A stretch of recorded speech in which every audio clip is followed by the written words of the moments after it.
A handsome young man returns a key ring to a couple of students and a dog to its owner. On the way to school, the same young man passes a playground and finds an adult magazine lying on the ground. The young man debates whether to read it or not, as he is tempted to read it, but fears that someone will discover him as he picks up the magazine. When it seems that fate is going to choose for him, something strange happens around him, and two posters with options appear in front of him. The options force him to choose between eating the magazine or pressing it to his face and smelling it. When the young man argues that neither option is acceptable, the signs become more aggressive, and he begins to suffer headaches. No longer able to bear the pain, our protagonist decides to carry out the second option and smells the magazine he found lying in a square. Thus the pain subsides, and the posters disappear, returning everything to normal, although he is publicly humiliated when some children see him smelling the magazine. The young man leaves, and we learn that our protagonist suffers from a curse called absolute choices, which forces him at random moments to choose between two options that appear in the form of posters in front of his eyes, no matter how absurd they seem. A summary of the situation tells us how important decisions are in shaping the world as we know it. All beings sooner or later must make a decision, starting from different options. Once the decision is made, the other options disappear, and the world continues in its natural course. The most important people in history have had to choose between different options. Some were relevant, some were positive, but all had to be taken. Back to our story, Kanade, our protagonist, heads to school, but not before chatting with his loving next-door neighbor. In the classroom, Kanade converses with his classmate Yukihira, who constantly calls him a worm. When the young man asks her the reason behind the offense, she clarifies that she read that a celebration about butterflies is coming up, so she decided to make a joke with the term worm. Kanade doesn't get the joke, but she knows her partner is like that, so she doesn't mind. However, new options appear in front of our protagonist's eyes, so she asks her friend to touch her breasts. Yukihira has no problem, although she doesn't like that he uses the term breasts instead of boobs, so she refuses. All this while the rest of her companions look down on our hero. Yukihira finally refuses to touch her friend, but what the choices meant was that he should touch her breasts, which he does. Suddenly, another classmate appears climbing out of the classroom window. The girl is Yuuji, a young woman from a well-to-do family who likes to invent objects and uses her classmates as test subjects. The rest of the class sees Kanade and her friends as part of the school's loser group, which doesn't get any better when again the choices cause our hero to take off his shirt and run around the classroom shirtless. While doing this, Kanade runs into a girl, who is actually his teacher, who takes him to an orientation room for detention. Inside the classroom, the teacher asks him the details of the choice, thus revealing to us that she is aware of our hero's predicament and helps cover for him. The school day ends, and as we have all guessed, it is an exhausting task for our hero, dealing with the curse as well as his classmates.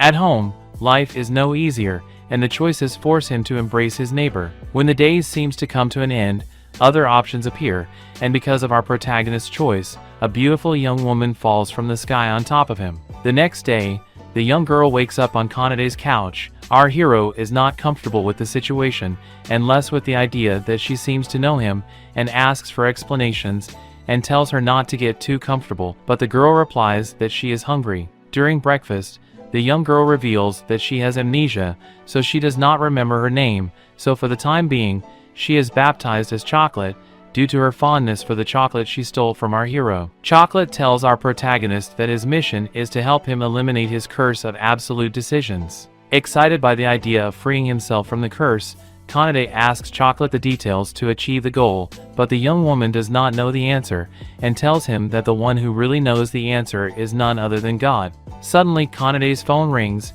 and it is God who is calling him. When Kanade answers the phone, he finds it hard to believe that the caller is God, and thinks it's really a joke, so an offended God demonstrates his powers by turning our hero into a girl. Having proved his point, God gives Kanade two options: continue to turn into a girl for the rest of his life, or stand on his hands and shout the name of his favorite historical figure. Kanade chooses the second option and his body returns to normal. God explains to our hero that in the next few days he will be receiving some missions that he will have to carry out, and in this way he will be able to eliminate the curse. However, he cannot give him too many details, since he does not know very well how it works. When Kanade complains about not knowing about the curse, God tells him that he is a new god since the old god retired and did not leave him much information to work with. God informs him that Chocolate is there to help him, and before cutting off he makes it clear that if he fails even one of the missions, he must suffer the curse for the rest of his life. Chocolate turns out to be of no help whatsoever, since due to his amnesia, he knows nothing about the missions, but only some general information, such as the fact that he can't leave until our hero completes them. Despite not wanting Chocolate to stay, the other option is for him to be the one to leave his own home, so Kanade accepts his new housemate. When our prota arrives at school, he receives a text message from God, who gives him his first mission to make his friend Yukihira laugh from the bottom of her heart. Before starting the mission, Kanade already gives himself up for defeat, due to the fact that he was never able to get a smile out of his friend's heart, and to make matters worse, the options keep coming up,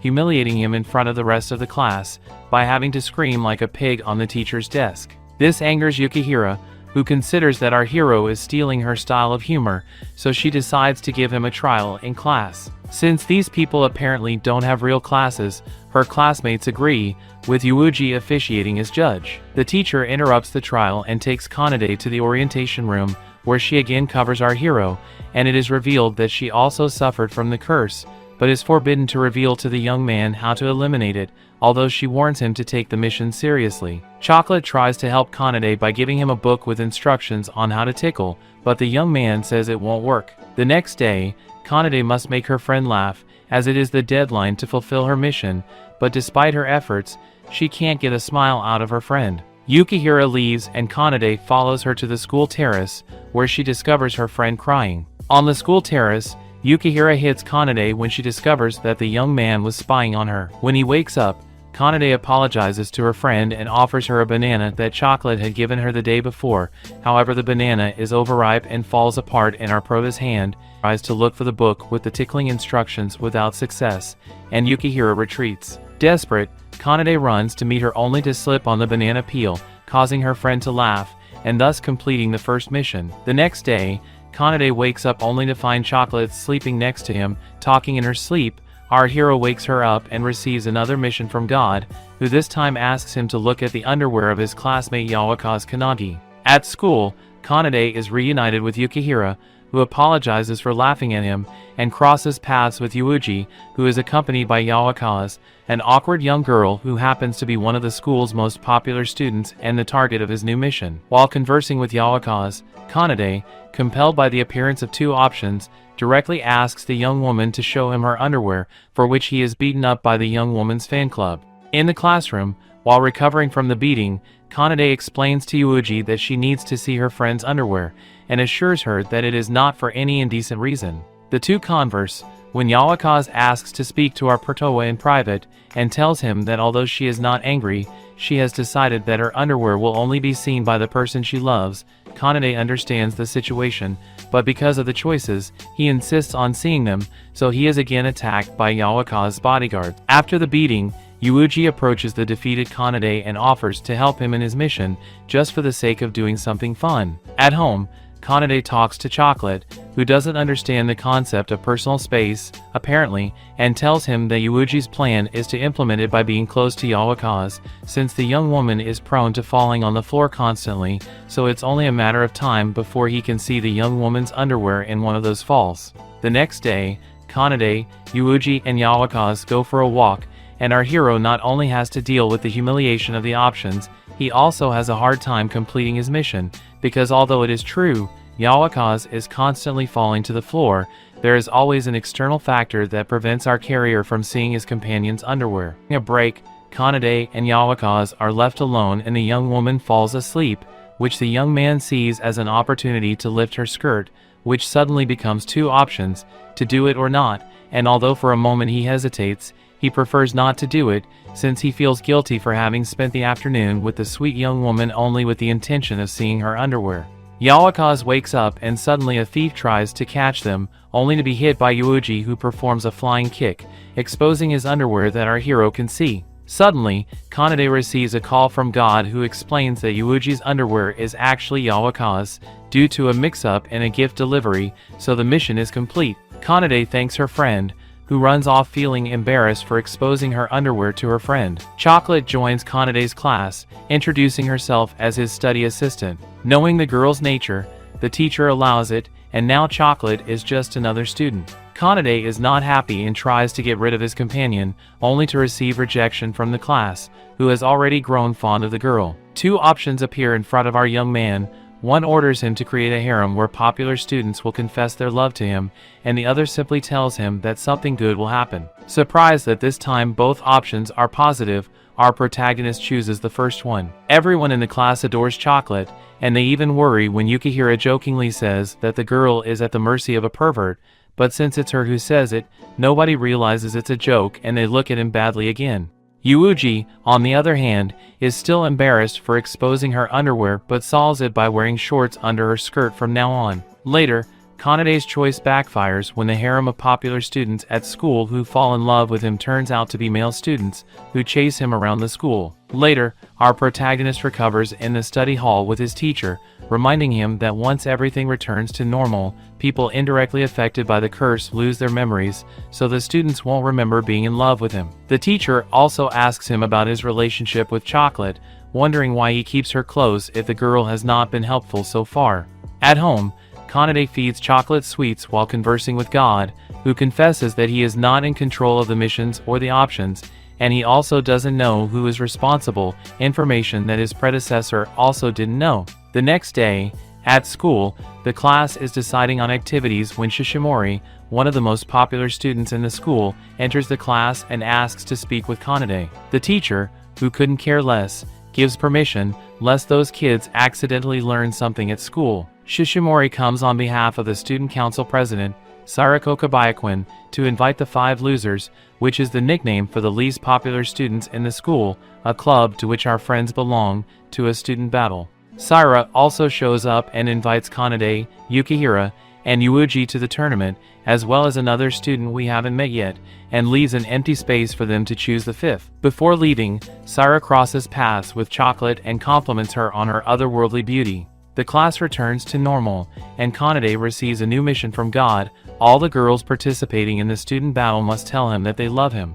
At home, Kanade laments that besides needing to find a 5th member for his team of losers, he must also get the female contestants to say they love him. During his lamentations, he considers recruiting Chocolate for his team but changes his mind when he realizes the girl is too unstable. At school, a conversation with Chocolate gives Kanade an idea, as he deduces that the girls can say they love him without it being a declaration of love. Kanade tests this with Yuuji, asking her if she loves him as a person, to which she responds affirmatively, marking her name as achieved since the rules indeed allow it. Happy that the task won't be as difficult as he thought, our protagonist decides to try the same technique with Yukihira, but as always, his friend is too complicated and he can't get I love you out of her even with a lever. In the school corridors, Kanade reunites with an old childhood friend, the super affectionate Yuragi Hakaniwa, who treats him like a brother in front of Chocolate, forcing our hero to clarify that one of Yuragi's quirks is calling everyone big brother or big sister. Yuragi has been traveling the world with her family and has now settled back in Japan, but since she hasn't seen Kanade in a long time, she is unaware of his curse. Kanade, on the other hand, tries to get rid of his friend but without success. Kanade introduces Yuragi to the rest of his friends, who welcome her. He also decides to invite her to join the combat group, knowing that due to the affectionate nature of the girl, he has the I love you guaranteed. Kanade is right, and Yuragi tells him she loves him, leaving only Yukihira, who is stubbornly refusing to say those words to our protagonist. In the student council room, the 5 most popular students in school gather with the 5 least popular, except for one who missed the meeting. There, they decide that the 2 teams will compete in different themes individually, and the team with the most wins will win. The 2 groups agree, not without creating some animosities between some who get along well. Everything seems normal until a decision forces Kanade to declare in front of both groups that he will get all the women to say I love you, further complicating his task. The next day, Kanade's friends seem to have forgotten about that insignificant slip-up, except for Yukihira, who leaves without a word, swearing she will never say those words. Alone in one of the hallways, Yukihira thinks about Kanade and all the women around him who love him and can't help feeling jealous. Continuing with his plan to get them to say they love him, Kanade decides to try his luck with Yawakaze and goes to her classroom to find her. There, Yawaka's classmates disapprove of Kanade talking to her because rumors have spread that he forces Yuragi to treat him like an older brother, which is a highly frowned upon behavior. Yawaka's talks to Kanade, who asks her a favor and explains that the conversation isn't about asking her to call him brother or show him her underwear but to ask for emotional support, which would be achieved if the girl tells him she loves him. However, when Yawaka's is about to say it, her fan club intervenes and takes Kanade to a secluded place where they beat him up. While lying on the ground, Yawaka's appears in front of Kanade and tells him she loves him before leaving. This annoys Kanade a bit, feeling guilty for manipulating her, but at least it's one name closer to victory, which reassures him, only to be beaten again by Yawaka's fans. Already halfway to his goal, Kanade decides to try his luck with another popular student, Ayame Ricardo, whose large breasts have made her one of the favorites at school. Kanade talks to Ayame, but the girl wants nothing to do with him, let alone say she loves him, so she dismisses him from the cafeteria. Suddenly, the options play in favor of the boy as one reveals that Ayame's breasts are fake and threatens to reveal the truth. Frightened, Ayame confronts Kanade privately, who finally convinces her to tell him she loves him. Back in the classroom, Kanade and company discover that Yukihira is a fan of a children's character named Blanquisirdo and attends all the character's performances. Since the character belongs to Yuuji's parents' company, the girl allows Kanade to dress up as Blanquisirdo so that he can approach Yukihira and get her to say she loves him, even if she's saying it to the pig. Inside the Blanquisirdo costume, Kanade manages to spend the afternoon with Yukihira unknowingly, making her very happy, and he manages to get her to confess, saying she's afraid everyone will hate her true personality, especially his friend Kanade, whom she cares about a lot. She finally tells the pig she loves him, achieving Kanade's goal. However, two options appear in front of him: ask Yukihira to take off the costume, thus revealing his identity and humiliating her, or forget everything he just heard, along with his collection of adult photographs. Kanade thinks about it and finally chooses the second option, returning home with Yukihira's approval on his phone, but not knowing how he got it. The battle is approaching, and there are still no news about the fifth member of the team, the mysterious Karasu Yumashima. But while the group members wonder what to do, Karasu appears, wearing a strange mask. Karasu doesn't speak but immediately changes the order of the matches and disappears as mysteriously as he appeared. While looking for Karasu in the hallways, Kanade encounters Saira, the student council president, and the only woman missing from his list of I love yous. Kanade tries to trick Saira into saying I love you, but she says it with different words, not wanting to use the word love lightly, so Kanade gives up, needing to find another strategy. Saira tells him that if the losers win the battle, she will say the words he wants to hear. The big day arrives, and the welcome event for the new students begins, starting with the battle between the two groups of students. The first battle is between Saka and Yuragi, and a random number decides the activity, which in this case is acting. Saka plays a young man bringing a fish home, earning the approval of the students. But Yuragi acts like a jealous wife, and her performance is so believable that most of the students get scared. When Yuragi's character kills Saka's character, the officials decide to suspend the play for its intensity, giving the victory to Yuragi. The second match is a wrestling match between Yuuji and Yawaka's, and although the former has all the advantage, the clumsiness of the popular girl causes Yuuji to slip and lose the fight. The third round is starred by Ayame and Yukihira, facing off in a battle of nicknames. When Yukihira threatens to reveal Ayame's breast secret, she changes her mind and loses ground when her opponent nicknames her a pervert. Finally, the audience chooses that nickname as the most appropriate, giving Ayame the victory. The fourth battle is about to begin, but Karasu has disappeared, so the popular students will win by default. However, one of the popular students, Toya, decides he doesn't want to end the event so quickly and requests authorization for the non-popular students to recruit a replacement. The teacher, who isn't paying attention to anything, approves the idea, and Toya chooses Chocolate as Karasu's replacement. Toya and Chocolate compete in an insult contest, and although Chocolate's insults are strange and food-related, she still wins when Toya, the ladies' man, quits the fight, clarifying that he would never be able to insult a woman. With both teams tied, victory is in the hands of Kanade and Saira. The battle is a game of rock, paper, scissors that Kanade easily wins, so the non-popular students win the event, and Saira must say I love you to Kanade. However, the president publicly declares her love for our hero, angering the students even more. Something is wrong because despite Saira saying I love you to him, the mission has not been completed, and Kanade realizes that Chocolate was a member of the team. so he needs her to say it, but Syra catches him with a hug, so he has to shout at Chocolate to say it, which she does, further infuriating the Syra's actions have turned Kanade into public enemy number one at school, as everyone believes he's part of a love triangle involving the student council president and Chocolate, making him the target of his peers' wrath for supposedly toying with the hearts of the two sweet girls. Now, he has to constantly hide to avoid getting beaten up. In the classroom, things are equally awkward with his friends, who are jealous of his connection with Syra. It doesn't help that the president continues to call him darling in front of everyone at school. When Kanade confronts Syra, she asks him if he's ever been in love before, leaving him pondering as she walks away. Back in the classroom, our hero faces a new dilemma. Confronted with 3 options on how to interact with his friends, he chooses to hug Chocolate. She thanks him but asks that next time,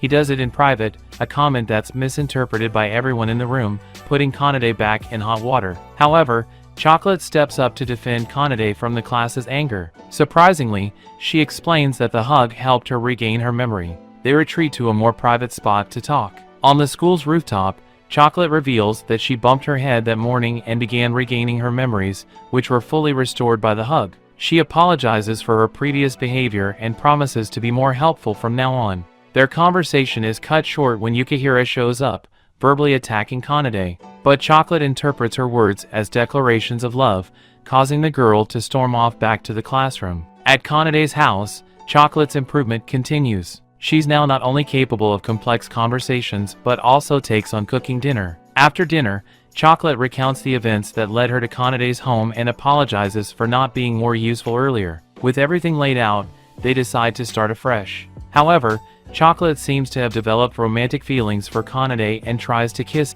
In his attempt to dodge the kiss, she ends up hitting her head again, reverting to her former self, with no memories of her recent changes. The next day at school, everything is back to normal. Syra gives our hero a prize for winning a school event, a trip for 5 to a water park, just as it seemed odd that we were nearing the end of the series without a water park, beach, or hot springs episode. Finally, after receiving the prize, Kanade is given another divine mission, to capture a photo of Yuuji crying at the water park. Yukihira hesitates to go to the water park, as she has complexes with her body. However, she is offended that Kanade does not insist on inviting her anymore, so she decides to go. On the way to the water park, Kanade wonders how she will make the always optimistic Yuuji cry, and remembers to have prepared, before leaving, an onion bomb that she will use as a last resort. Arriving at the park, different options appear in front of our hero and he chooses that at random moments the truth will come out of his mouth during his visit to the park. During his visit,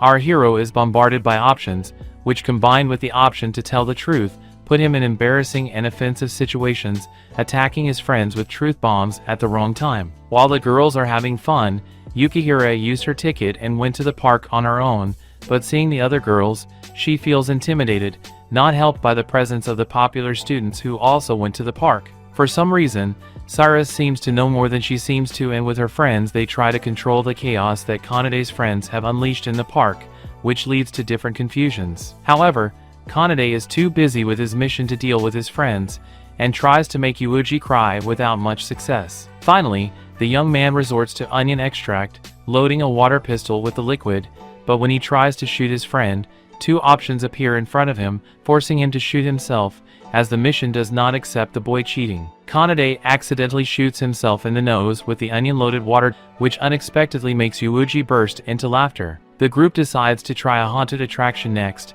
hoping the fright might make Yuuji cry. Inside, the monsters scare Yuuji to the verge of tears, but before Kanade can snap a picture, she snatches the camera from him and throws it at one of the fake monsters, destroying it before running off. Kanade catches up with Yuuji, who begs him to carry her and help her navigate out of the maze. Faced with 2 choices, one path would make her cry long enough to complete his mission, while the other would stop her tears as soon as they exit. Despite being tempted by the first option, seeing his friend in distress, Kanade chooses the latter, putting her comfort over the mission. Meanwhile, Chocolate and Yuragi are eating ice cream when Syra says something that triggers Chocolate's memory. Elsewhere, Yuuji regains her composure and starts crying tears of joy. Syra appears with a camera and tells Kanade it's his chance to complete the mission. He takes the picture, fulfilling his task. From a distance, Chocolate watches the entire scene and runs away in tears. Kanade goes to tell Chocolate that the mission is completed but notices that she seems different and sad,